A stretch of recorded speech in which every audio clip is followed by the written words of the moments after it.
Hello and welcome to this exploring session. I am your host, Robert Crighton, and we are looking today at a pretty new interlude, both pithy and pleasant, of the story of King Darius.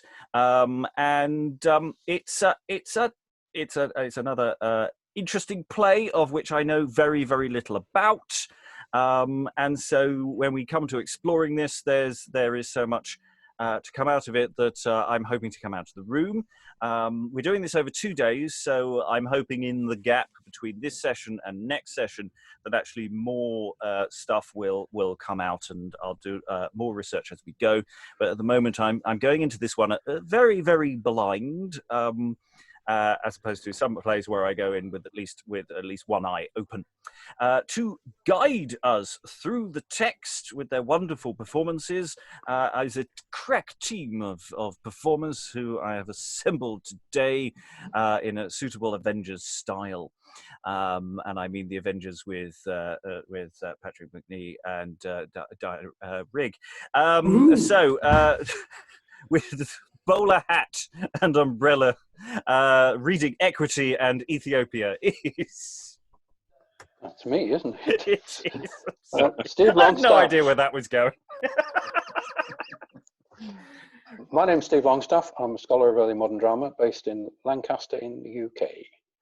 I'm not going to continue this analogy with because we could end up in cat suits and leathers, so I'm not going there. So just reading the part of Partiality and Perplexity is... Nice segue, Robert. It's Liza Graham, actor, singer, and Shakespearean text coach in London. And reading the part of Agreeable and Persia is... Hi, I'm Greg, and I live down in Berkshire. And reading the part of Iniquity and King Darius himself is... I'm Alex Scott Fairley, and I'm an actor from the Highlands of Scotland, or ancient Persia, which someone has put up behind me. You're putting our backdrops to shame.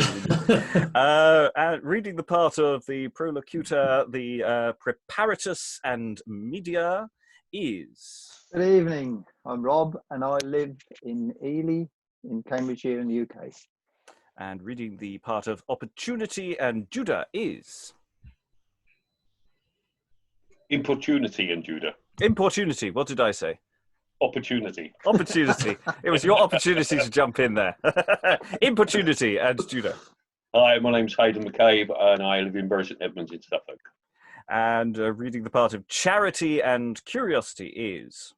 Hi, I'm Lynsey Beauchamp. I'm an actor currently self-isolating in Norfolk. So this is a play which pronounces on the front, without any actual doubling scheme, that 6 persons may easily play it.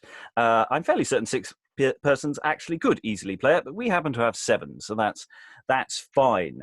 So without further ado, here beginneth the worthy interlude of King Darius. In your own time, prologue. Good people, hark and give ear a while, for of this interlude I will declare the style. As actors heretofore have thought it commodious the whole sum of their matter before to discuss, so hath our actor thought it necessary, by a preface, to declare this comedy. To tell the matter I will now begin. A certain king to you we shall bring in, whose name was Darius, good and virtuous, of nature also both loving and courteous. This king commanded a feast to be made, and at that banquet many people had. The first will I rehearse, Persia and Media, and then Juda and also Ethiopia. These came to the king's banquet and took such part as before them was set. With a glad mind to that they were consented, but after to their own roofs returned. And when the king in council was set, 2 lords commanded he to be fed, as concerning matters of 3 young men, which briefly showed their fantasy then. In writings their meanings they did declare, and to give them to the king they did not spare. One wrote one thing, next the other, but the third, the truth above all other. You shall hear anon how he is rewarded, and also for his truth well contented. As for the other, it goeth ill with them, because they dissembled like wicked men. Now the preface to you I have declared, and of it also the effect ye have heard. Now silence I desire you therefore, for the vice is entering at the door. And the prologue goeth out. There's so many interesting little details in that I find absolutely fascinating. I mean, in a sense, it's a very straightforward, shut up, everyone. Here's the plot. But there's so many little details in there. It's not only here is the plot, but also the effect. Is the effect is that meaning what in that modern sense, or is that meaning in a slightly different way? He asks because he's suddenly not sure. Is he asking for people to be affected by what they're about to hear, by telling them what that is supposed to be? I'll ask people to jump in on that in a moment. It's also interesting that it's. Actors heretofore have thought it commodious to explain the plot. It's like I find that interesting and bizarre, and also the fact that they're telling us who the vice is. They're explicitly saying, "Here comes the bad guy." Yes, I find that really interesting as well. I don't know how many other plays explicitly say the vice is coming on. I can't off the top of my head think of many. I think there might be others, but I'm not sure. And then there's the plot, which we'll worry about later. Thoughts about that? Because that I found fascinating. Anyone want to just say I'm just talking nonsense? Feel free to do so. It doesn't leave much to the imagination, does it?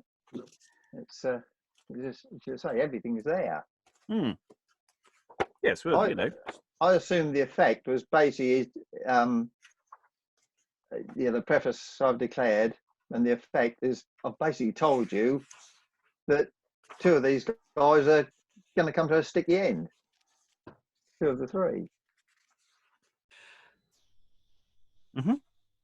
Other thoughts? Other thoughts? I was just idly wondering whether actor might not be either whether either the original text or maybe the original intention might have been Latin auctor for author.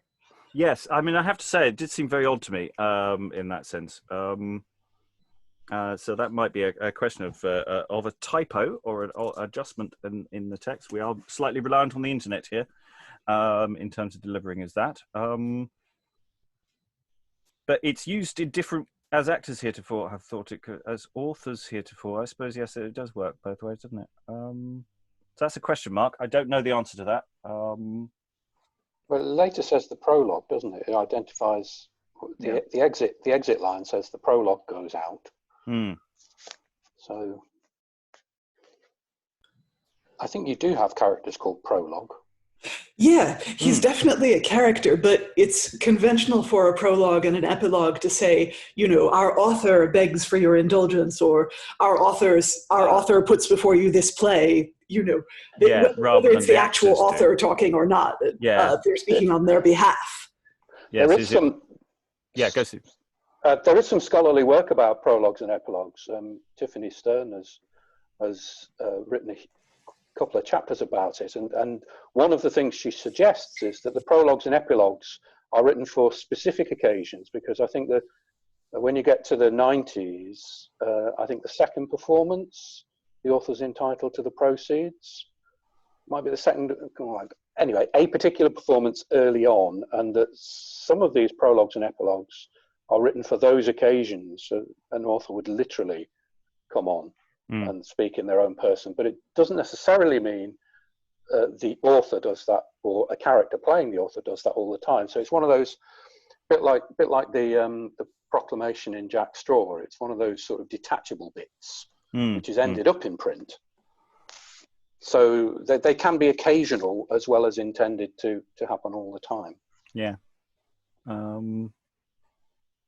Any? The segue into the vice at the door is quite nice, because it's sort of, to me, that actually attaches the prologue to the rest of it, that you'd actually lose, if you did detach the prologue, you'd lose something having that cold open with the vice coming in, that actually the prologue has linked himself to the world of the play that we're about to get.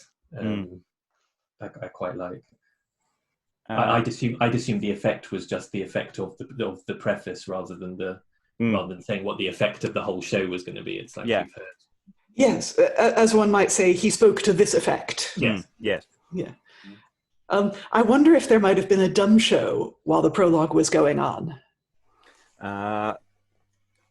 It's not impossible. I know there's no direction for it.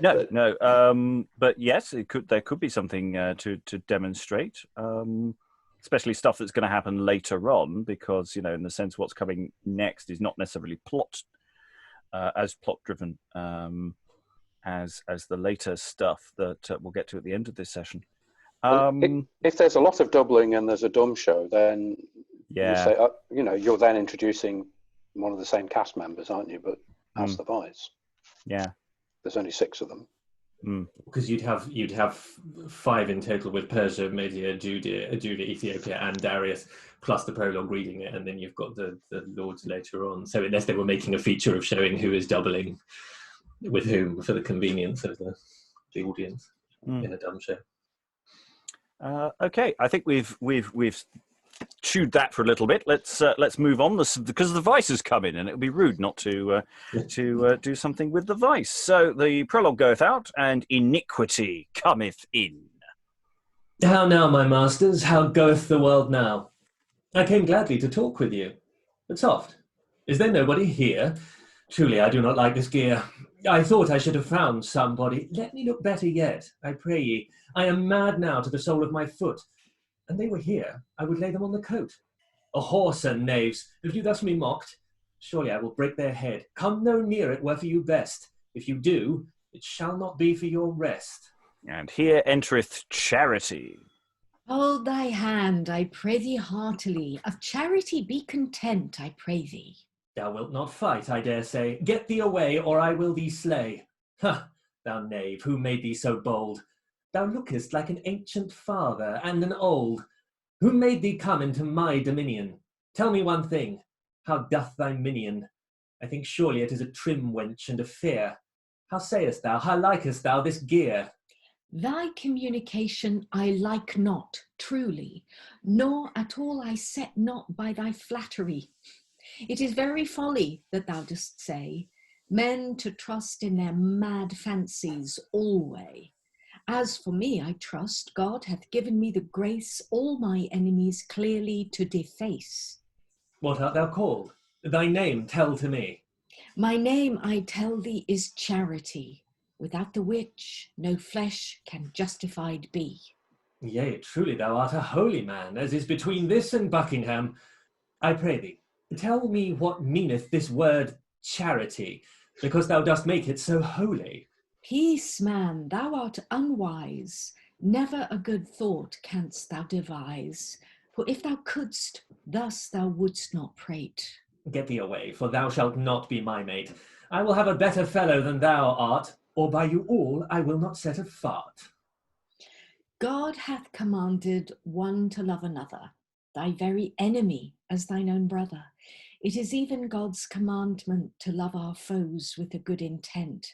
And whoso doth love God above with unfeigned and pure love, and his neighbour as himself also, him will God prosper in wealth and woe.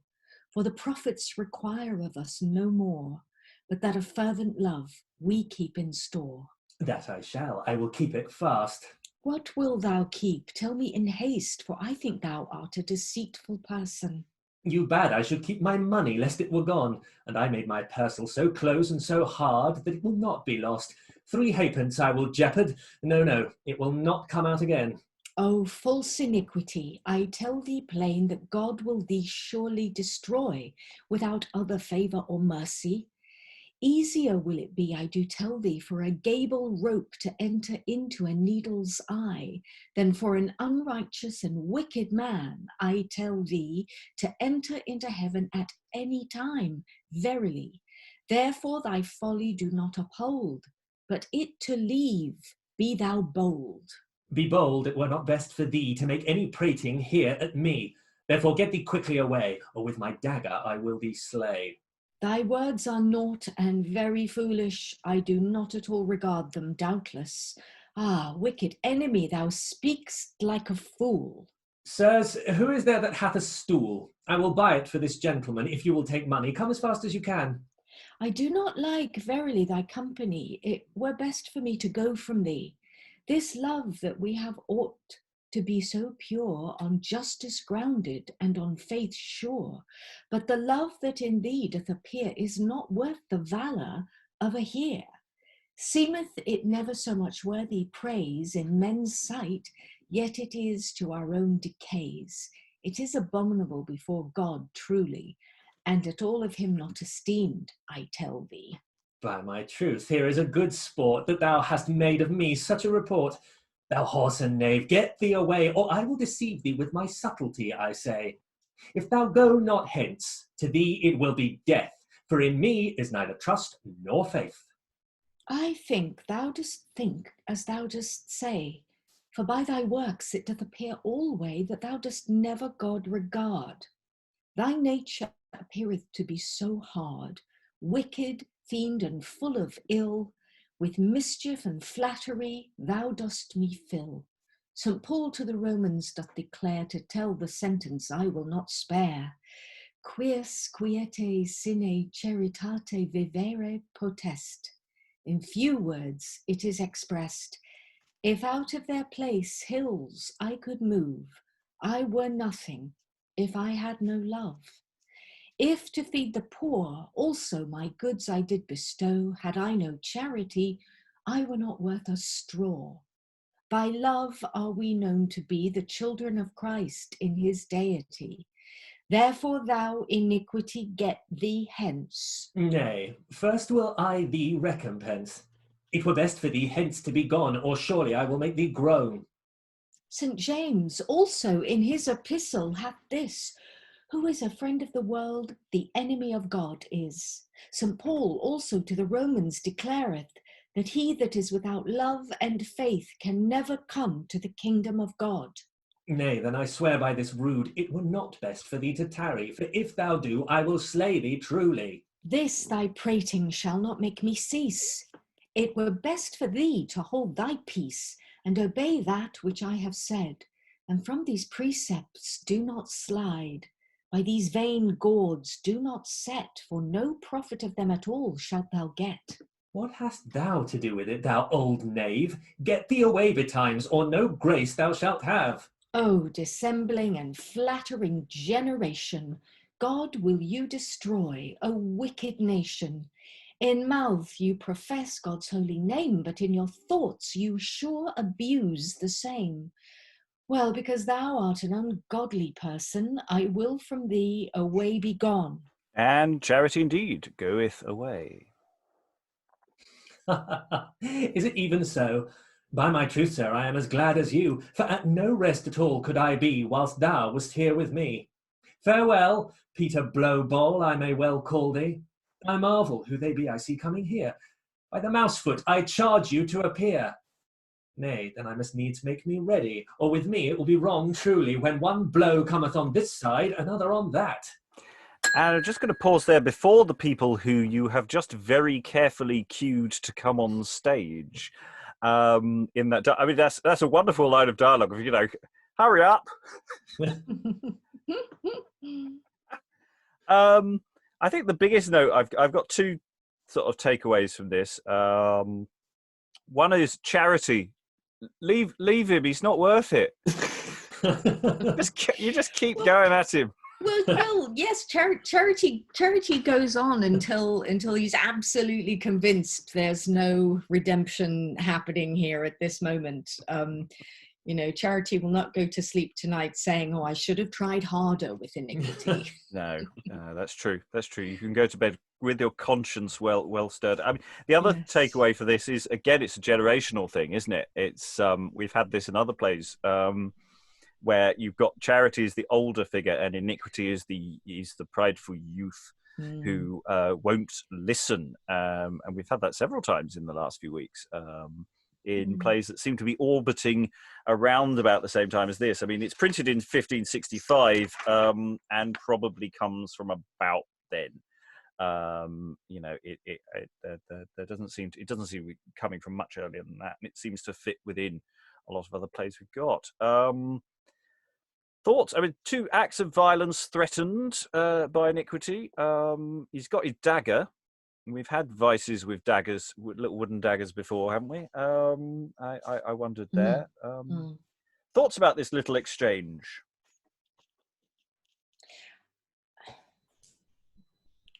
It is a comedy, is it? It's declared as a comedy, isn't it? It's referred to as a comedy in the prologue. It is not. It is declared as both pithy and pleasant. Pithy and pleasant. It's also worthy. Worthy. The Okay. prologue Well, is, Yeah, but we've in the had the prologue, worthy. in the prologue, yeah. Oh, prologue, yes. So hath our act thought this necessarily declared as a comedy. Yes. But you've also got to remember at this point the concept of genre is very loose. Yes, and You know, comedies doesn't necessarily mean funny as well. Yes, I know. Yeah, No, I mean, the mirth is expected on some level, but yes, broadly speaking, comedies end happily and tragedies end badly, and that's it. that's about as far as anyone really needs. I wonder if there'd be any mileage there, you know, like we were talking last week with texts about how you'd stage them now and how you souse comedy or sense out of them. It does, reading it over and over again, sort of Charity absolutely banging all those arguments, but it's a sort of weird suspended, all the threats of violence are kind of like, well, say one more thing and I'll do you in, but it's kind of it's all talk and no kind of no action on Iniquity's side as well as it is on Charity's. And I love the fact that it's not the current expression, the camel passing through the eye of a needle, that Charity managed to make that even more boring by going a rope through the eye of a needle, which is much more prosaic than a camel through the eye of a needle. Yeah, you know, it's a gable rope, you know, massive rope as opposed to just yes, it's an odd little adaptation. I don't know if that comes from anywhere, but you know, Charity. Well, we haven't had the King James Bible yet, have we? Everyone's kind of. It would be interesting to look at contemporaneous or earlier editions of the Bible and see if any of them have that. I have a feeling camel was a mistranslation which got picked up. So I don't know what that tells us. Yes, a cable rather than a camel. Well, they were looking again at the original Greek and other languages, weren't they? So perhaps it's quite a sophisticated point. Yeah.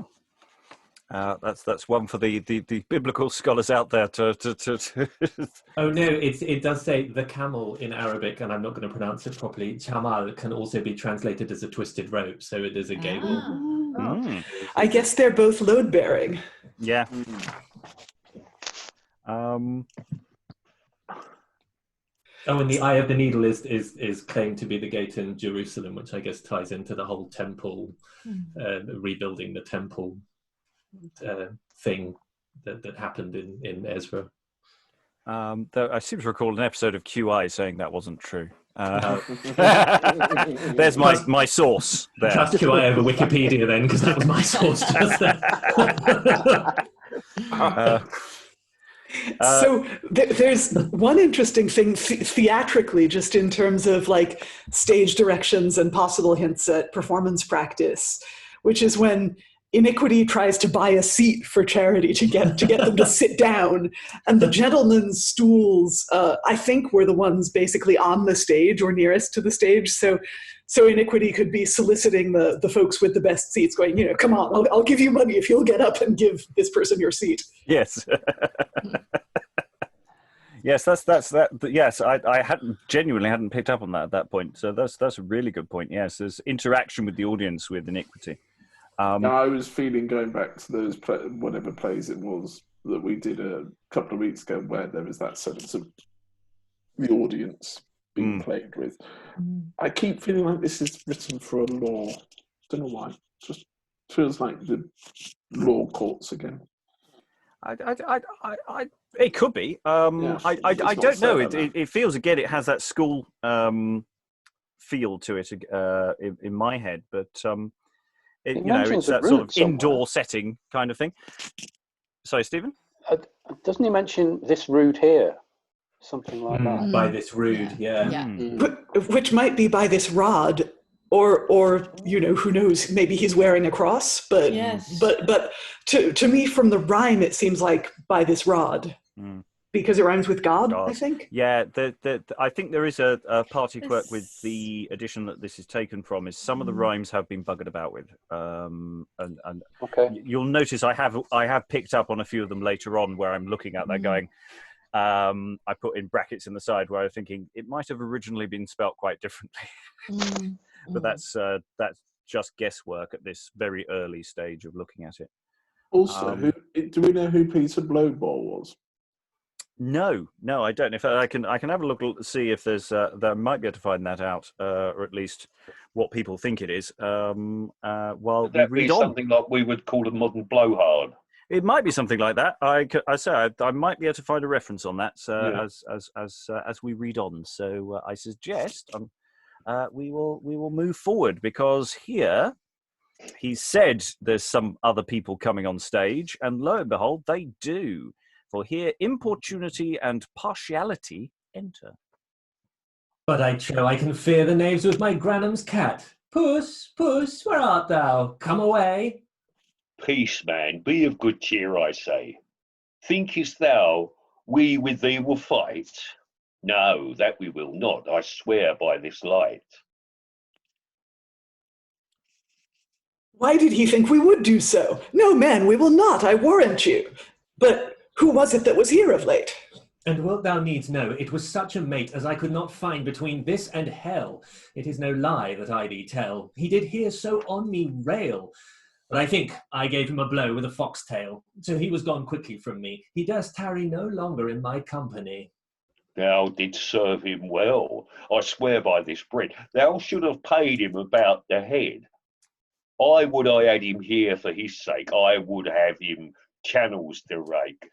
What was his name? I pray thee, tell me. His name was Master Charity.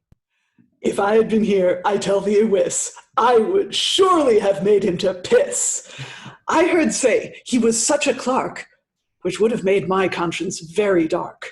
But tell me, how didst thou drive him away? Yes, I did well enough. I made the knave get his living by the plough. Where he had one word, I had half a score. Yea, and there had been a few more.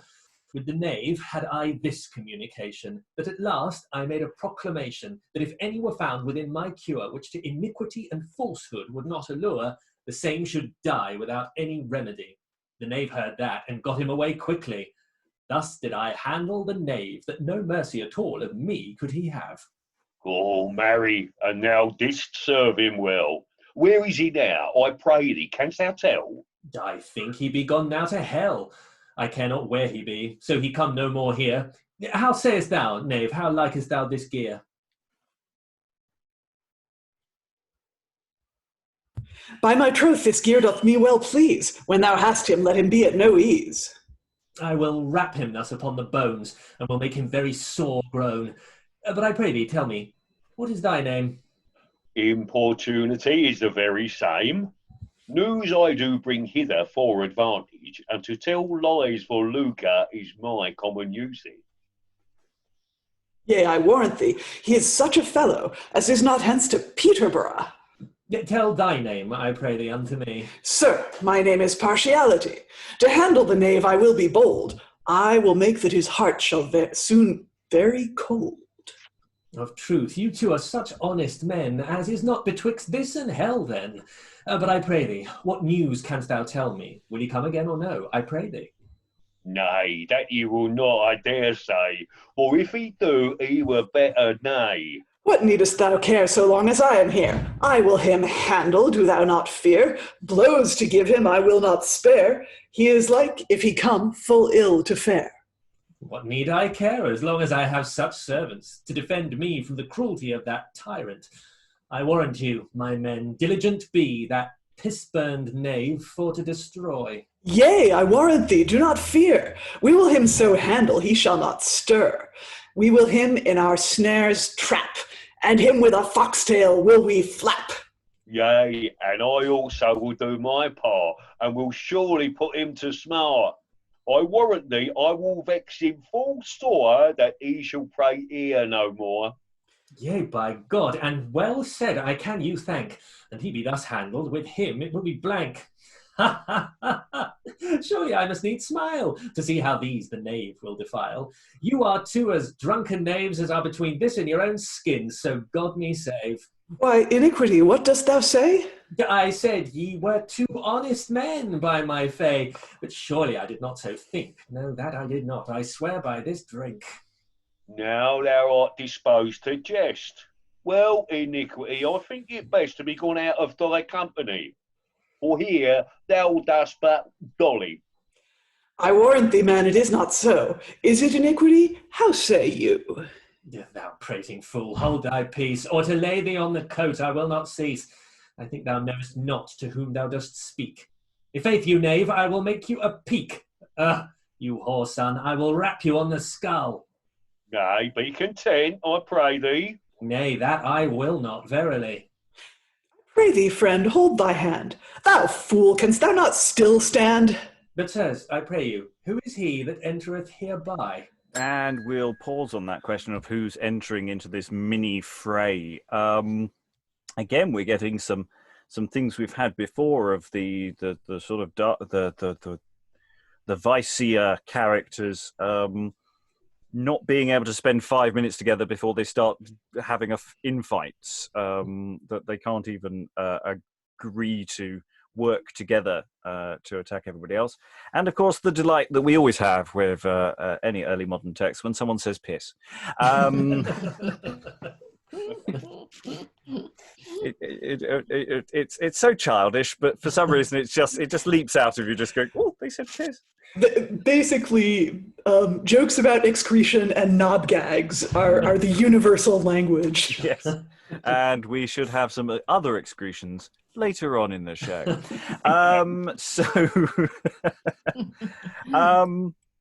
Yeah, they really go for each other again, and it doesn't take long for that to fall apart. And yeah, it's thoughts from the room about where you think this might be going. If those who haven't read ahead, even those who have.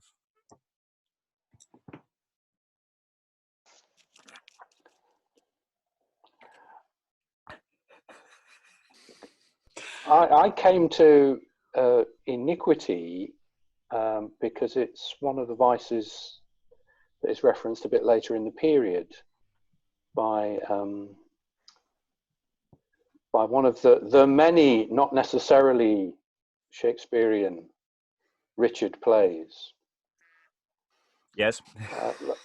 He talks about him moralizing two meanings in one word. So I was thus I like the formal vice Iniquity, moralize two meanings in one word. So I was expecting somebody who was a bit more of a quibbler. And this is it's not even slapstick, is it? It's just kind of it's schoolboys. It's just slap. Yeah. The humor in this is like a little bit damp compared to some of the other plays we've read. It does feel like a sixth form review, to give it a sort of modern. I mean, about Peter Blowbell, it's Blowbell. So the sort of nicknames they're going to be throwing at these other stuffier characters, maybe to do with sort of Bell, Book and Candle kind of references, I think is what's going to go on. So I think we have other names along those lines. That's a little hint about what that name is suggesting. It was interesting though, the mention of Blowhard, because actually that's how Iniquity is sort of coming across to me at the minute, that like this whole thing about like, oh, I did this to him, well, you demonstrably didn't, unless there are some lost stage directions or a director decided to make you do it. Yeah, those death threats with Charity are some of the least effective death threats. Because Charity won't leave. Charity loves you. There's just endless threatened violence, isn't there? It's like I'm gonna do that, and you're gonna do. Oh no, don't you? It's all talk, though. Yeah. The prior fight scene. itself as well, this mini fight at the end. I mean, you just look at, there's no stage direction saying they actually fight, because you look at the line, I pray thee, friend, hold thy hand. Thou fool, canst thou not stand still? It's like this idea of, no, I want to hit you. No, stop moving. I don't know. I kind of saw that as friend, hold thy hand to iniquity, and thou fool, can you not shut up to importunity? Well, they are throwing aside to the audience about how useless the others are at times, aren't they? So there may be more aside points in there than we think. And then, luckily, before any fight can turn into something, someone enters. So that's a thing. Any additional thoughts before we move forward? No? Excellent. Right. Equity here entereth. So let's see what happens with equity. So partiality, importunity, and equity. Are we going from iniquities? Entrance of equity. Truly, I do see the same. Inquire, I pray thee, what is his name? What is thy name, friend? Tell me. My name, I tell you, is Equity. He which doth it obtain, blessed shall be. Oh, have we more blesseds come to the town? Thou mayest go middle of clouting thy gown. With us thou hast nothing to do. No, he hath nothing to lay us unto. Therefore he were best to hold his peace. This shall not make me to cease, but more and more it shall give me a courage to speak against your evil usage, your flattering, your whoredom and wicked acts, your maliciousness and evil facts. Oh, nay, and we have this to do we shall never have done. Oh, thou awesome knave, get thee to clout thy shoon. Nay, he shall have a better office than that. He shall go play with my mother's pussy cat. Nay, that is too good for such a knave. It were pity that he that office should have. If you will be ruled by my counsel, let him go puddings for to sell. Nay, then he will beguile his mother. Whilst he selleth one, he will eat another. Well, though you do trifle with us thus, it will be to your own damnation, Ewis. A brother of mine was here, as I heard say, but with your folly you did drive him away. So I thought it good, hitherfore to come, to turn you from your error, O ye people, dumb, without knowledge and understanding, and yet so deceitful in wicked working. St. Paul the Romans doth testify that that thing that springeth not of equity is clean damnation and sin itself, and no remedy at all can there be found you to help. If that with sin you be once entangled, from it you will never be converted. For the eyes of God, saith the prophet Jeremy, doth always behold justice and equity. Therefore repent and claim faith for your own.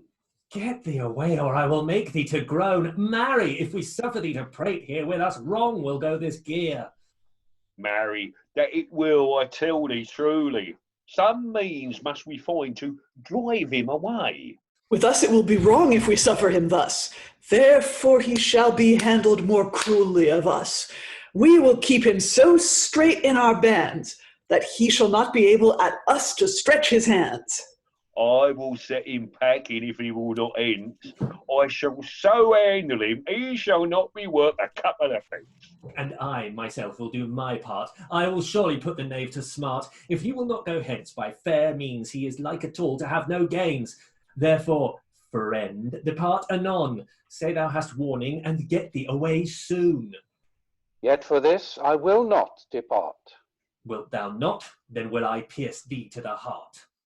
Leave thy great folly, gentle friend, and the ways of God in thy doings pretend. Seek God and on his name call, and to his mercy and grace always fall, and then God will surely preserve thee, if thou for mercy to him wilt flee. God hath commanded thee to love in heart all such as seek thy soul to avert. What art thou called? I pray thee heartily. And wilt thou needs know I am, what hast thou to say unto me? Iniquity. If many words to me thou dost make, I will wrap my dagger about thy pate. Yea, spare him not if he were a king. Let him have as good as he doth bring. Make thy dagger bright and sharp, and then put the knave to the smart. How sayest thou, friend? Wilt thou get thee hence? And thou wilt not, I will thee well recompense. Therefore, pack whilst thou may. All this shall not drive me away. A little more yet with you I will talk, or out of this place I do walk. Good thoughts by faith we do obtain, and by faith we get our profit and gain. Through faith, to so many as do believe, prosperous thoughts God will them give, as in the book of wisdom we do read. But the Lord looketh upon faith and beholdeth it indeed. Well, then thou wilt not get thee away? Surely if thou wilt not, I will thee slay. Yet away I will not go. I have a little more to say unto you. Pride in you is so rife, whoredom, cruelty, and also strife. God doth always them resist that be proud, and to smite them he doth not miss. This sentence in Ecclesiasticus is, that God bringeth the proud to naught, and the humble man he hath outsought. In the same place also he hath declared, that God unrighteous men doth not regard, he shall be filled with cursings many, that to it will cleave and stick verily. In Genesis also it is found, that our body is but very dung. Who then will make so much of a vain thing, seeing in this world it hath no tarrying? In the Proverbs also found the same sentence is, that the beauty of our carcass but vain and brittle is. If anything we have that is good, it cometh by God, and not by our noble blood. Why do you then, O you tyrants, boast of these your cruel appliances, as though you had not received it of Christ, of whom ye did receive? Oh, ye shall never be blessed. Here is such a knave, I think verily, he will not away till I canvass him well favouredly. I must needs laugh. Get thee away, knave, and go draw the plough. Well, I perceive there is no remedy. If I do not bestir myself, I shall decay. Well, friend, now I will try a fit with thee. What fence hast thou? I pray thee, tell me. I believe thou canst not defend this blow, nor this nother, I trow. In such vain gauds I do not delight, neither by day nor yet by night. Get thee away, thou false iniquity, or I will surely shun thy company. What, doth he here thus scold? Get thee away, thou piss-burned cuckold. He will not away till I set him hence. Go, get thee home and talk with thy wench. In your doings you are not wise. You must some straight way against him devise, or else all will not be worth a straw. Get thee away, thou whoreson door. O fond and ignorant nation, O deceitful and wicked generation, here you scorn and mock whom God hath sent. You care not at all for any punishment. Poor people, here you do defraud, polling God's flock by your gauds. Into eternal fire your way is prepared, and also theirs that God doth not regard. You have obtained your own damnation, and for you at all there is no salvation, except from your acts you turn. But too much against God you spurn. How will you answer in the day of judgment, without you take heed and your sins repent? Except in time you do convert, for you there is ordained cruel smart. Why, lo, if you thus do him suffer, he will prate against us more and more. If I begin to take him in hand, he shall feel a more cruel band. Oh, I pray thee, let us set him away. Let him prate no longer here, I you pray. God hath, I trust, given me the grace all my enemies clearly to deface. If he be on my side, I care not for you all. If you are but 10,000 more, both great and small, for he will surely defend his flock, and save them from your deriding mocks. O flouting fools and ignorant, though you here now do mock and play the fool, It will be hereafter to the damnation of your soul. You think yourselves to be even as God, when you neither know him nor his rightful rod. Oh, say you, we are clear and free.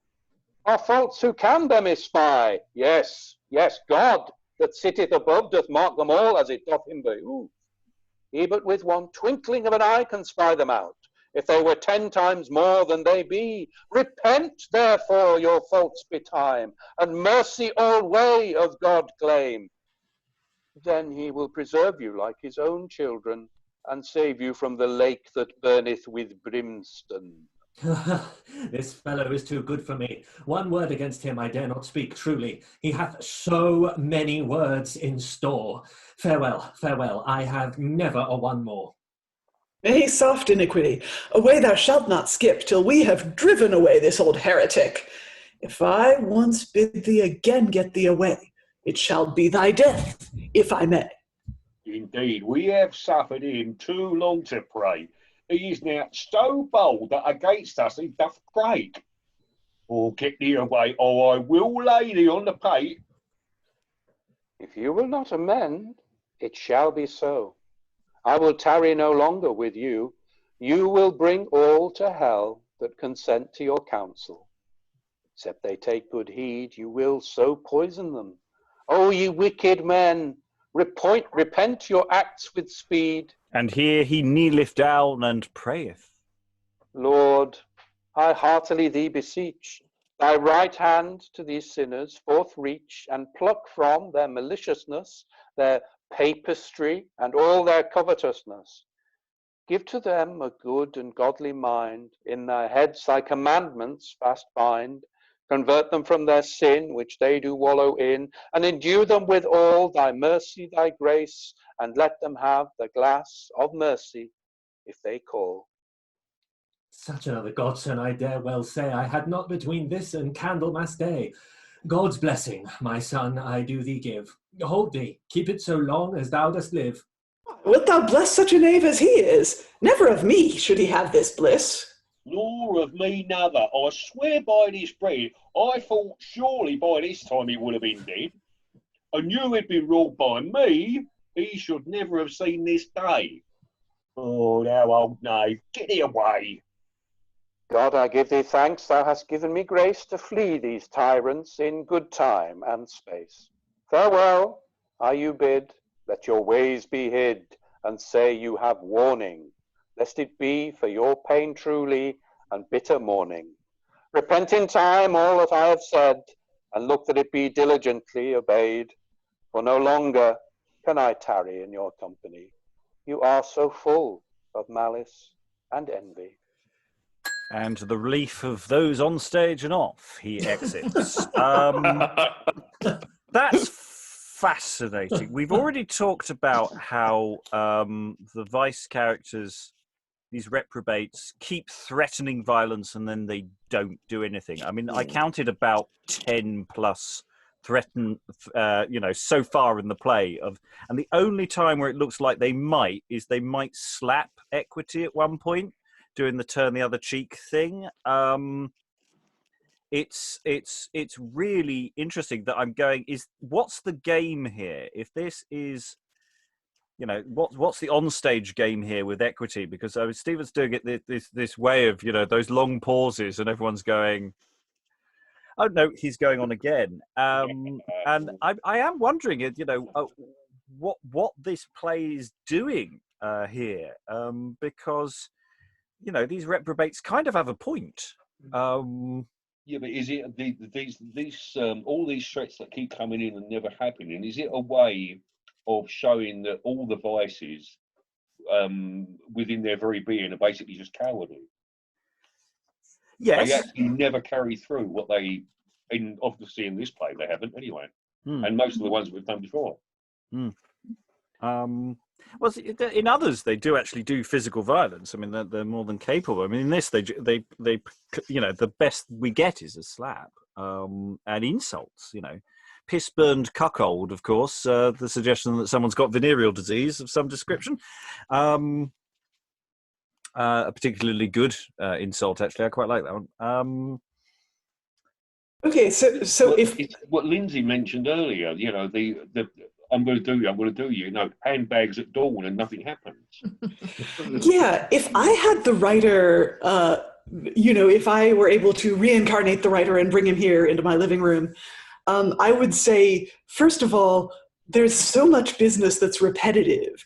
And in the charity scene, I guess it can be a gag, a sort of, the vice keeps threatening violence and charity keeps responding with love. And that can be a sort of, warm and fuzzy versus angry and spiky, bit of physical humor there. But in this scene, it's happening again. And there's only so much of death threat, sermon, death threat, sermon that you can take. So I would suggest to the writer that they make cuts, or that we would cut for them. I'd also say that the vices in particular do not seem to do much embodiment or illustration of the vices they're about to represent, apart from maybe Iniquity themselves.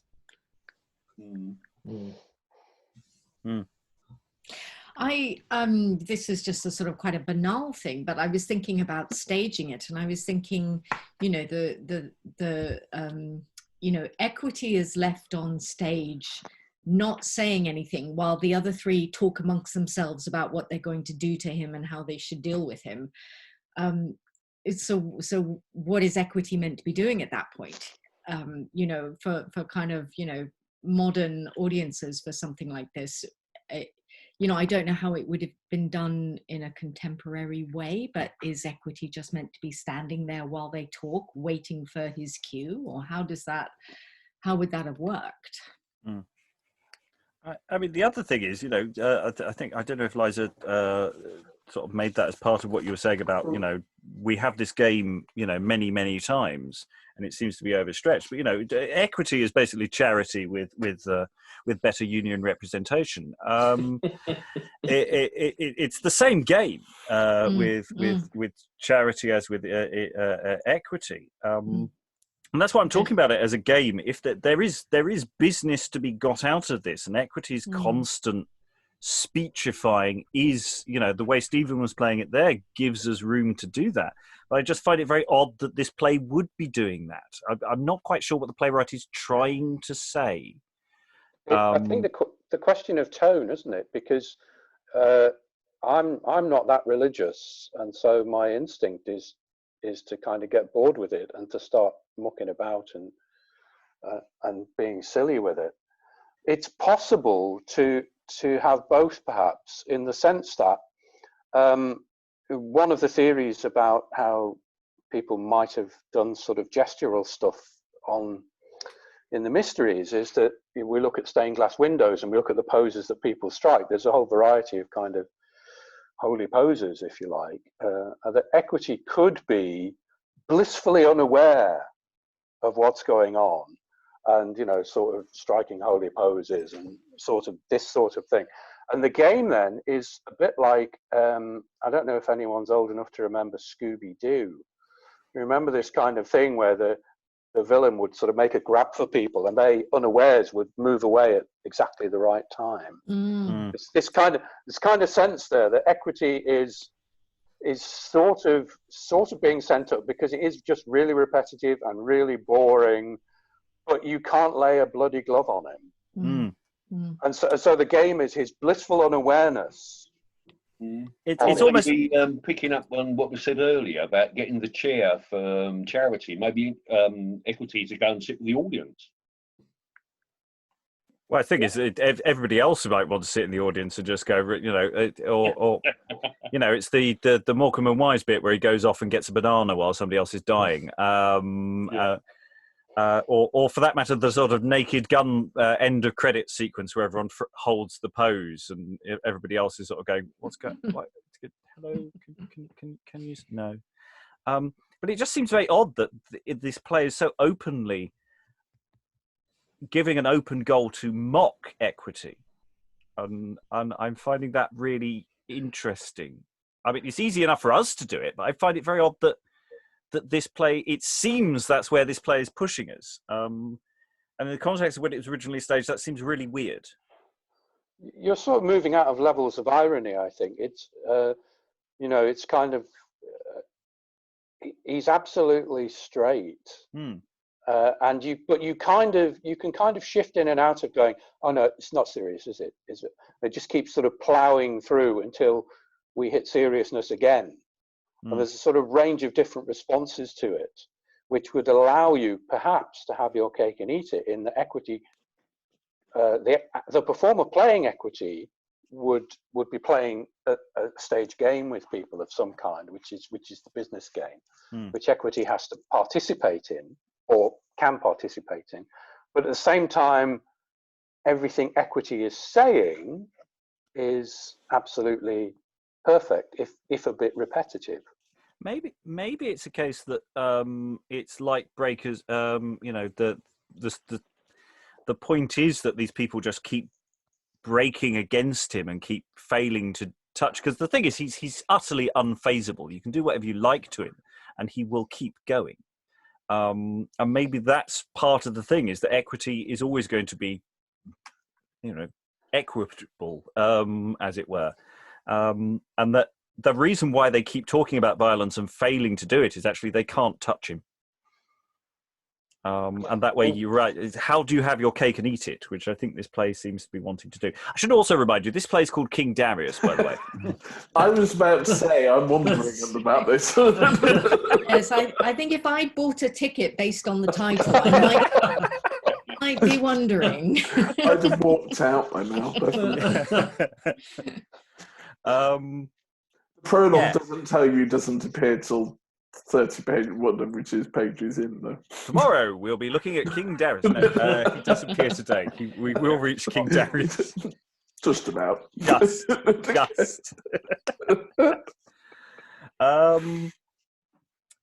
Yeah, there was one other thing I think I had noted. Some of the gags are really, really rude. Especially the mother's pussycat gag, and the follow-up of eating there.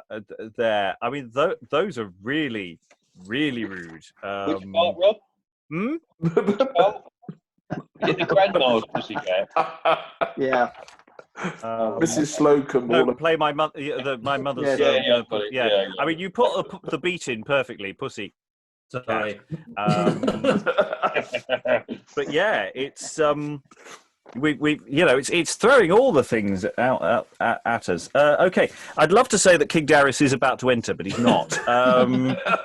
So just to remind us all where we are, equity has just gone after iniquity has pretended to. I say pretended. I'm sure it was entirely honest. Has repented and called for God's blessing and been a wonderful person. So and everyone else is a bit confused.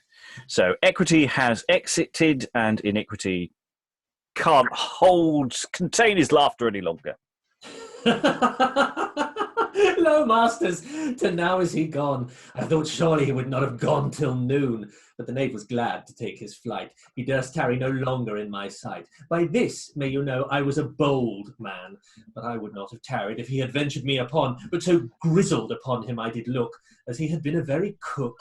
What? Is he flown? When did he go? Tell me.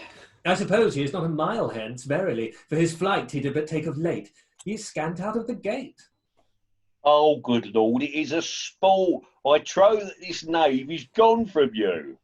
I thought he would not tarry long by the prating of his double tongue. Now may I be bold, with cuckoldry to hold, and pretty other gear. I may play the knave, poll, pill, and shave. In me there is no fear. Seeing I have made this shitten knave, which was with me so bold, I have thrown down, and pulled him by the crown, and made him very cold. I will fear no more lion, bull, nor boar, if that they do come here, but will send them a-packing with my pretty jesting, and put them to great fear. I must myself bestir in my great wrath and ire, that they shall come no more, which have me sore vexed and cruelly tormented. By the mass it is full sore. My friend Iniquity, now we leave you behind. Let us have a song to refresh our mind. In that I will consent to you, and to sing at all times I will be ready. And here we have a song. It's interesting. Iniquity's dialogue suddenly looked like it was laid out a bit like a song, like almost a prefiguring song. Who wants to do the songs? Doing it all at the same time is a disaster on Zoom. Hand up who wants to do the song. You don't have to sing it, but you can just say it. Someone volunteer. Oh, I don't mind doing it. Everyone must be sick of the sound of my voice, but I don't mind doing it. I like your voice, Alex. Do it. Thank you. You're only managed to do one session a week, so, you know, go for it. Let the knaves take heed, if they Christ's flock will feed. What doth them withstand, or else they are like never to hit the pike, without God set to his hand. But then we will prepare such a trapping snare, to catch them in our gin, as the cat the mouse, within the large broad house, where is room enough within. If they will not beware, and take heed of our snare, they are like full ill to fare. To tell it we will not spare, and who heareth we do not care. We will make them so bare, as ever was the hair. Now, friend, farewell, no longer may we abide, but a pace away we must slide. Most loving friend, Iniquity, God have you in his custody. And Importunity and Partiality both go out. Well, now these knaves be gone, now am I, poor soul, left alone. I may sit here and make my moan, I must needs weep, but yet my tears I must needs keep. I cannot for shame let them come out. If I do, I shall die without doubt. No, I will keep them in with a clout. Now I care not, and I go my way. I will no longer tarry here, I say. Hey, lusty lads, who can be more merrier? I think no can be more sorrier. I live at mine own pleasure. I have everything at my own measure. To tarry here I do not intend, but a pace away I will wend. But shall I go? Yea, truly I will be gone. I will tarry no longer, by sweet St. John. Farewell, my masters. I commit you to God all, to save you from the biting of the lion bull. And Iniquity goeth out, and I think we just need to wrap up that before. Yes, ladies and gentlemen, King Darius is almost on his way. The clue was in the doubling. He was never going to come on while Iniquity was still on. What's this detail about tears? What's going on there? Did I miss something? Yeah, that was almost a character moment. Yeah, it's like he's deep down. He's actually was moved in some fashion, and the stuff. And what was the song about? Well, the song was like the first thing we get about the vices actually being vices, saying, you know, watch out if you try to be good because we'll catch you. Mm-hmm. Yeah, and that would work very well as an ensemble number, actually. Yes, with that sort of impetus behind it. You know, we're coming for you. There's all sort of games and things in that, isn't there? You know, hit the pike. Hit the target. Catch them in our gin as the cat the mouse. And then so I say Iniquity has this moment, but it's not quite sure why.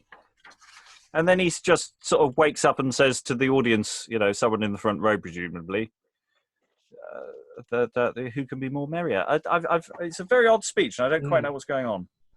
I'm not sure what the Lion Bull is. Does anyone know what the Lion Bull is? It looks like a pub. Ooh, maybe so. It will come out as a pub. Iniquity's tears. Could it be something to do with later on when people are referring to clowns? Some clowns have a shtick which is exaggerated crying. So and vice sort of morphs into clown, or carries on at the same time as clown, and it's a term which is used of clowns that they're referred to as the vice. So, is it perhaps one of those standalone performance things, and so it's a kind of tease of the audience? I'm just about to start crying. Here comes the big solo. You will. Oh no, sorry. I've just managed to stop it now. Yeah, he drops the onion from the from. And I'm keeping them with a clout. I care not. Yeah.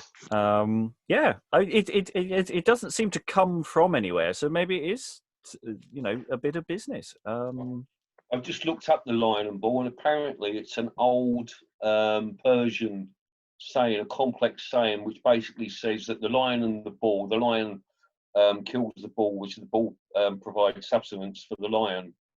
as a single symbol. And the ball is taken as the life-giving principle that the lion must interpret as a dynamic force that activates its own release. Oh, so maybe since we're set in Persia, maybe there was some kind of Babylonian lion bull thing in a banner on the stage. Yeah. And basically to say, hello, ladies and gentlemen, welcome to the A plot. You'll be trapped in the B plot for 20 minutes. Darius. That's a hell of a Cosmically, subtext. it's also to do with the sun and moon, apparently, that in the same way it's the sun must yield to the moon and the moon to the sun. Yeah, exactly. Yeah. And that is motivation. That's the first reference to Persia, isn't it, at all? Yeah, we've had nothing since the prologue. No. It's just literally, it's like this other play's wandered on. And I have to say, if I'm going to sort of throw this out now that, if I ever do King Darius, the King Darius bit might be the bit that gets more attention. You could almost take the first bit out at the moment. I'm not going to, spoil the witnesses by suggesting that is entirely doable. But we'll see where it goes. We'll see where it goes. There might be a very important interconnectedness between all things. So let us head to. We shall assume the court of the king, because the king's two servants enter, Agreeable and Preparatus. Our labour in vain have we lost, for our lord and king is not in this chost. I pray thee heartily be not angry, because he is not in this entry. He will be here anon, as I suppose. Surely my eyes do disclose, if yonder I do not see him coming. It should be he, by the noise making. Thou hast made me now very glad, where before I was very sad. It is, I suppose, verily. Lo, yonder comes such a company, yonder he is with the lords of his chivalry. Let us feign some fable of old, and to tell it the king be we bold. What was the cause we behear him before? That will I do very gladly. I consent to it with all the heart in my body. The king and his council enter. Pray. Lord, save thy grace, gentle king. We salute thee with much greeting. What was the cause you came hither so quickly? We had a little business hitherward verily. My lords, seeing hither we become, we must consent to one thing and see it be done. What is it, sir, that you do intend? To us declare, I pray you, your mind. And fulfilled without doubt it shall be. A feast would I gladly make, if the pains with me you will take. I intend to have here strangers accompany. Sir, it shall be as you will. We are content your mind to fulfill. I will do, O king, as me shall behove, and from your precepts I will not move. Then, my servants, come stand before me, and hearken to that which I shall say to thee. Let all things be prepared quickly. Let all this be done without remedy. See there lack nothing when they be here, and let them not spare to eat of this our cheer. Sir, it shall be done as you have commanded me, and from this your precept I will not flee. In this also will I consent, and will be ready to do your commandment. Well, go forward and bring them hither, and bid them all come together. My lords, how think you it best? By that time, sir, your place will be increased. Sir, your precepts are all just. You may do even as you lust.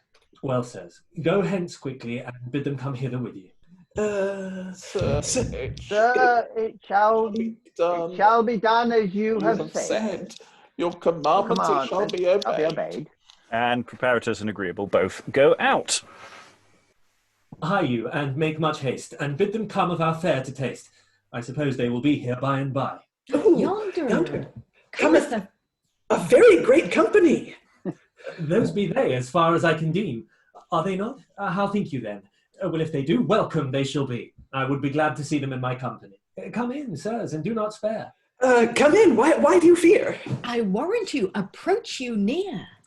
Okay, I'm just going to pause there because this is fascinating. I didn't expect my character to say what I was thinking about 5 minutes before. It was quite funny. It's really nice. Agreeable and Preparatus is just coming in. That it's like this is pure comedy. Servant wandering in, just going, "What did I come in for? I'm not sure. Hang on, hang on," and because they've got to set up stuff, and it feels like this is around a huge amount of business.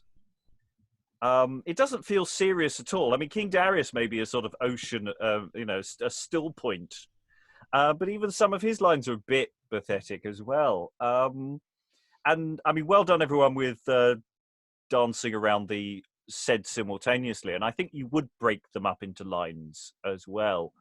Some of them are a bit excessively long. But yeah, there's this and this whole thing of they're coming any second now. They're just coming. No, they're not. It's fine. It's fine. You don't be shy. And it's so panto. I do like when we first see Agreeable and Preparatus, they comment on the very thing we were commenting on before, is King Darius's absence. Our labour in vain we have lost. Our Lord and King is not in this host.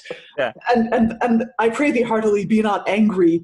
I guess I must be to the audience as well as to Agreeable. I pray thee heartily, be not angry because he is not in this entry. He will be here. Yeah. We're so sorry that the king is so delayed. Yeah. The king will come today. No, the king's definitely coming tomorrow. We're very sorry. A small boy comes on. Waiting for Dad. You can see them bring on a cardboard cutout, can't you? What is this bit between Preparatus and Agreeable where they talk about being bold enough to tell King Darius a fable? Did I misunderstand that? Let us feign some fable of old, and to tell it the king be we bold. I think it's. I was wondering if it was more an excuse as to why things weren't quite ready or something. That's how I read it when I first heard it. Okay. I was half expecting them to have to tell him something. I don't know, his wife's dead or something. Yeah, King Darius does give them he gives them, what was the cause you came hither so quickly? And they don't tell him. And then they just say, oh, we were busy with something. They we had a reason. Yes. I mean, it is. I'm not misreading it. We're not just being mean, and this is deliberate, isn't it? They had a lot to do with very small number of lines. Those two actually. It was It's really weird about this sort of delayed entry, and the delayed. Is it assuming that they just don't have much room for turnaround, and getting people on and off stage is actually quite difficult? Is it also the doubling? So yeah, I mean, Iniquity's not been off that long. Well, there's no guarantee Iniquity is the double. Right. There is no doubling scheme. It just says 6 can do it, which isn't quite true. But it is getting people, because how many people then enter? 4? Yeah, it's actually quite crowded now. So, 2 people exit very quickly, and I'm imagining quickly put on some crowns. Turn your cloak crown, totally fine. But no, there is that sense you are literally just doing the stage management of, wait a minute, they're going to get changed. How long is this going to take? It does feel like the whole thing is deliberately a bit shambolic, and it's just fascinating. Let's see where this goes. We don't have too much time left, I'm afraid. We're running out of text, but we will get a little bit more from the king. I promise. So, Preparatus and Agreeable have both gone out, and King Darius is alone with his 2 counsellors. No, the kings are interested. Oh, sorry, I went back a little earlier. I apologise. We have the entrance. Apologies of Ethiopia, Persia, Juda, and Media. Enter. God save thy grace, gentle king. I do salute thee with much greeting. Gaze you preserve thee alway and save thee from thy enemies forever and a day. Yeah, that's an interesting question. There should be something there. Could it be forever forever yeah, I think forever. Forever and I. Yeah. Yeah. I can only work with the script available. Yes, I apologise. Sorry. Jesu, preserve thee alway and save thee from thy enemies forever, aye. O sweet King, God save thy grace, and send thee might thy enemies to deface. God give thee of thy adversaries the victory, and defend thee from all malice and envy. Welcome, sirs, of truth you are to this our poor and simple fare, but thank God and praise his name, which to us did send this same. Sit down and make no more ado, and eat that which is set before you. And they all sit down. Come, thank the king for the meats here, and to eat of them do not you fear. Sir, we thank you heartily. To eat of them we will not spare, I warrant you. The king, and you also thank we do. Yoda, which to this banquet hath called us to.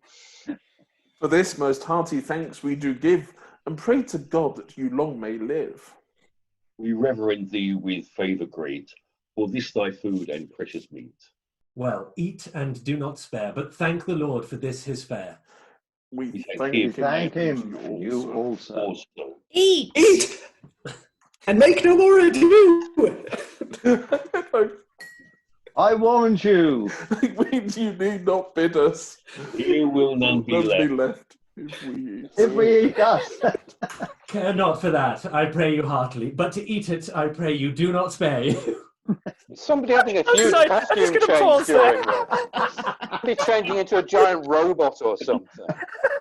I mean, that was absolutely seamless. I'm sorry, I just love that. There'll be none left if we thus, eat and make no more ado. Eat, you're wasting away. I should point out that a banquet isn't necessarily as large a scale food. There would be much. There'd be lots of it, but it's small dishes. So who would be bringing this on, and what would it be? Well, that's the thing. I guess us, right? If the servants are gone, it has to be Perplexity and Curiosity that do it. Yeah, or that this is what's been going on with Agreeable and Preparatus at the beginning. They must have been coming on with plates and tables and doing all the setup, and that's why we have this sort of broker's men.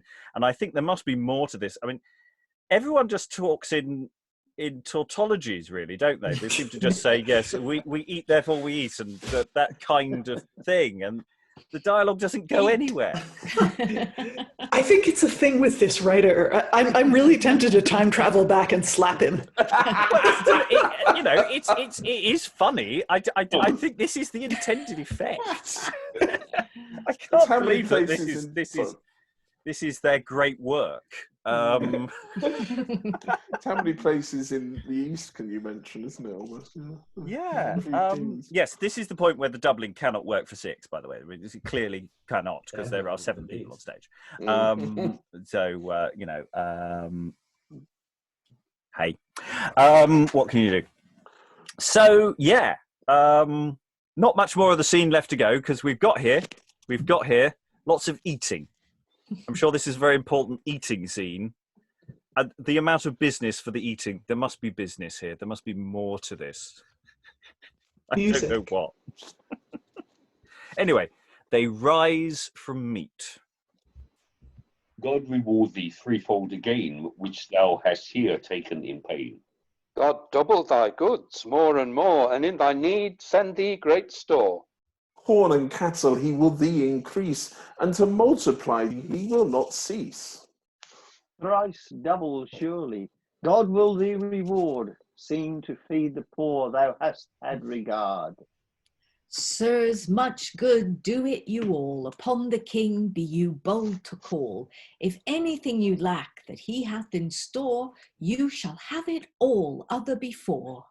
Yea, be bold to call upon me, in wealth or woe or in your misery, for nothing of me you shall lack, truly.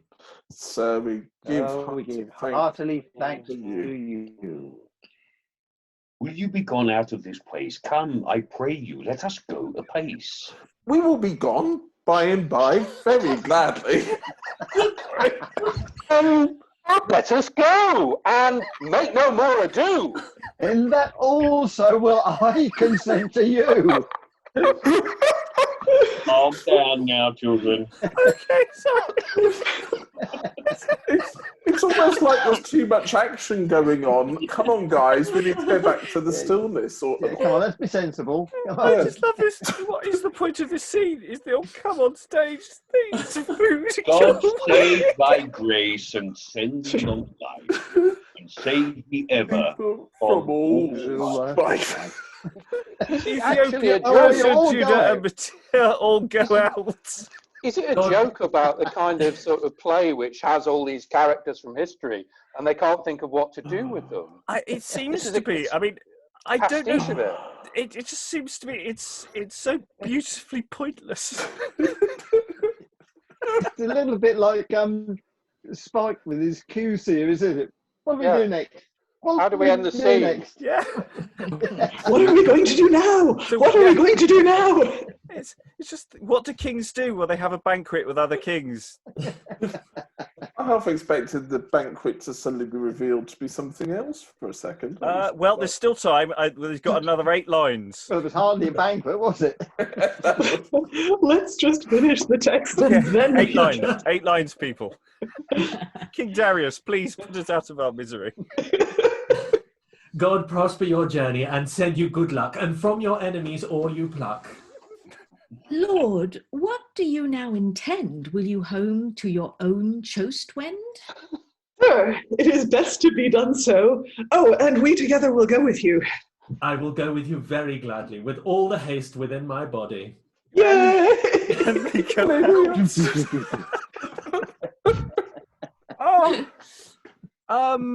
Well, I mean, that opens a door in thinking. Yes, I mean, the the thing audience is, we don't then really leave. have that many history plays at this point in, 1565. We don't. It's there are plays that do with history, but we don't have that many. So there's a really interesting question there about what's going on. I mean, it's a biblical play in theory. I mean, anyone who's bothered to read the Bible, the text that this is based on in advance, well, you wasted 15 minutes of your life. But if it is, deliberately spoofing that kind of action, is it? Do we dare open the door to say that it is actually spoofing other morality texts with the opening sequence? If this is all played on this level of comedy, It bizarrely comes across as really postmodern. Yeah. And forgive me for my awful pop cultural references, but the morality play at the beginning reminded me of South Park, that episode you were supposed to tune in to see who Eric Cartman's father was, and instead you got a Terence and Philip thing. It's like, I've come to watch Darius and I'm watching this nonsense with Iniquity, and then the joke that, like the Eric Cartman farting joke that stops being funny after 4 times, but after 47 times becomes funny again, like the charity and equity going on again. And then this scene dissolves into Acorn Antiques, kind of like, how do we put on a history play really badly? yeah. I think it's hilarious. Go back to your sixth form end of thing. Yeah, I agree. Yeah. I love you guys very much, and I have to go a little early tonight, but this has been a great pleasure. Yes. Robert, I apologize that I was a little bit off my game in the reading, but tomorrow I'm going to be like Olivier style. And Lynsey, I've got an online class, and I'll text you after. Oh, okay, cool. I love you all very much. See you soon. Bye, Liza.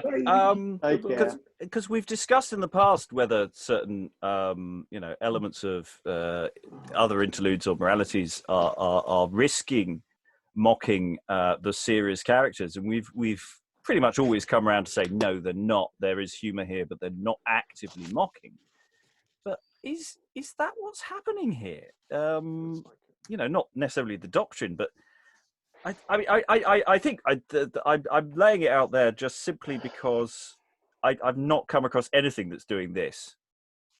I mean, this is total. This was a total surprise. I had no idea this was coming. I think also I knew it was a bit thin from formatting it and vaguely reading through it, but it just the game. What is this thing? Well, that goes wrong. I could say, in all honesty, I can see no link between the first part of this No, and not going to lie. None whatsoever. I cannot see There's it. two. I don't see how this works as a play at all. Well, I think was it Alex who said this, or somebody else said this earlier, is that everyone's apologising for the fact that the King's are coming on so late. That's actually the joke. Yeah. Is that it's deliberate. It's not that someone doesn't know how to write a play. They're being deliberately obtuse, and it's fascinating. And if it is a sort of send up of some kind, then that's what the two parts that we've had, as it were, that seem to bear no relation to each other, is what they would have in common. I mean, we may be overstating this, and we may retreat from this next time when we go into the second half of the play. But wow. I think also it's interesting that there's only one act. There are named characters, I'm not saying that, but the only person who's got a name is Darius. Yeah. And everybody else is just ciphers. Personification or something.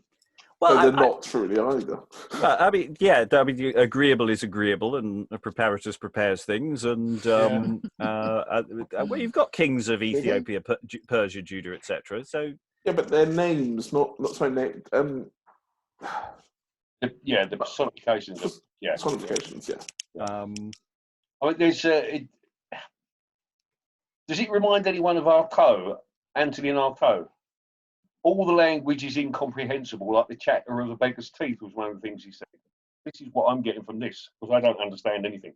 I was going to say, it almost reminded me of some Stoppard travesty. Some Stoppard, yeah. Thrown in left, right and centre. And actually he rewrote the beginning of travesties because he'd originally written it to bore the audience. He wanted to provoke different feelings and wrote this boring thing about the Russian Revolution that went on for about 8 pages and got cut because he was like, I can't make it work. And it was almost, I always felt that during equities thing, that you're kind of always sitting there going, I can't laugh because this is really serious. But actually, it's I don't know whether it's that on that sophisticated level, like Alto, playing with your audience and seeing what you can do to them. Because I mean, the dialogue for all the kings and all the, everything in the King Darius section, shall we call it, everybody, it's all recursive. It's everything. Every sentence is its own beginning, is its own end. Nobody's progressing anything. It's got to be, it can't just be that there's a really, really crap playwright from 1565. It's got to be on purpose. Because the title, the overall title, I mean, I don't know whether the longer titles of some of the other plays of this period are similar, but it's sort of a pretty new interlude, both pithy and pleasant, to the story of King Darius. It's almost a bit too much. It's almost a bit too long. It kind of taken out of the 3rd and 4th chapters of the 3rd book of Esdras, or King Darius for short. The title is a bit too highfalutin for kind of. Well, it's not considered as a title page goes. It's not considerably longer than others, and sort of pithy and pleasant, witty and worthy, etc. All of those are very applicable terms. They turn up. Albion Knight has a very similar title to it, and things like that. But yeah, no, I can't think of it. It's not that outre in that sense. It needs to be about 3 times as long to really play that game. Okay, it sort of reminded me a bit of the Marat Sard, where it's kind of like blah blah blah blah blah blah blah blah blah blah blah, and it's a bunch of loonies basically. Yeah, throwing themselves around on stage. It makes me wonder about the other plays, because we kind of make these assumptions that when people are saying holy things, that it's a holy moment. I mean, if this play worked, which it might not, it might have been a colossal misjudgment. It might have been a couple of, Cambridge undergraduates sort of rusticated in the country, told to write a play, or something. It could be bad faith, but if it isn't, then that gives us an audience much more like the kind of audience we're happy to imagine 50 years down the road. And so what's interesting to me listening to everybody is that it's an interesting thought experiment to sort of apply the mentality behind this to some of the other things we've looked at, and to think about how some of the stuff that we've played straight might have been received, which it, so it might have been really boring listening to people being virtuous. And this, and it might have been obvious that some of these plays are extremely creaky because of the moral framework that they have set up, and that this play it's not like 10 steps away from these other plays. It's maybe only like 2 or something like, in terms of the audience that we imagine for them. Yeah, and it maybe, yes, by 1565, some of these plays are increasingly or very quickly becoming old hat as new writing and new staging practices start coming into place. That maybe this is the end stop where people feel they can mock what came before. I mean, it's we looked at some Marston, which is at the end of the century, which is doing spoof and pastiche of earlier playhouse plays, and it's sort of like it's taken 10, 15, 20 years before people really start ripping into the stuff that came before. This is King Cambyses' vein, isn't it? Yeah. This is the kind of, it could just be a sort of intergenerational theatrical thing, because Night of the Burning Pestle, I don't know if people know that one, but the guys who wrote that were students. They were law students. They were early 20s. It's this kind of jus d'esprit, and this could be something like that. Well, any final thoughts from the room as I wind up now? I mean, we're only halfway through. God only knows where we're going tomorrow. Well, it's a real cliffhanger, so I will be fascinated to see what happens next. Pretending that I haven't read ahead, what I really hope is that after another lengthy speech from Charity and Equity, that King Darius comes on and has supper.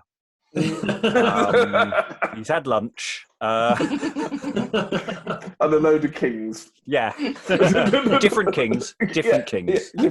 Yeah. That's what I'm hoping. Greg, any final thoughts? Rob, Mr. McCabe, any final thoughts? Only go on, Rob. You go first, buddy. I just cannot wait. I'm glad I'm back tomorrow. We've had the banquet. I'm waiting for the orgy. I'm waiting for the food fight. Well, let's bring a bottle and a dish. The banquet wasn't it? Stephen, any final thoughts? No, I've shot my boss. Yeah. Alex, you're not back tomorrow. No, alas. I'm really disappointed. I love it. I mean, I read it on the page and I wasn't expecting to love it quite. So it's really surprised me. I have a real soft spot for this thing, whatever it is. Go and have a lay down, Alex. I've got a question for you, Alex. Yeah. I'm playing Darius tomorrow. Any tips? Just motivation. Don't turn up on the call till later. What's his through line? Yeah. I wish I'd gone for a more comedic background now. I feel I've made too much effort with this. Oh, yeah. You haven't realised one of the pillars fell over halfway through. Yeah, and I should point out the way we've done, where we've got to in the play. It's interesting. Just going back to my final thought is going back to that prologue. Good people, hark and give ear a while. For this interlude, I will declare the style. And I do wonder, because we were saying, it's probably a misprint. It should be as authors heretofore have thought it commodious. But now I'm starting to think back as actors. Suddenly, I'm going to check that. I don't know, but there's something in this prologue now that I think could be mined more of.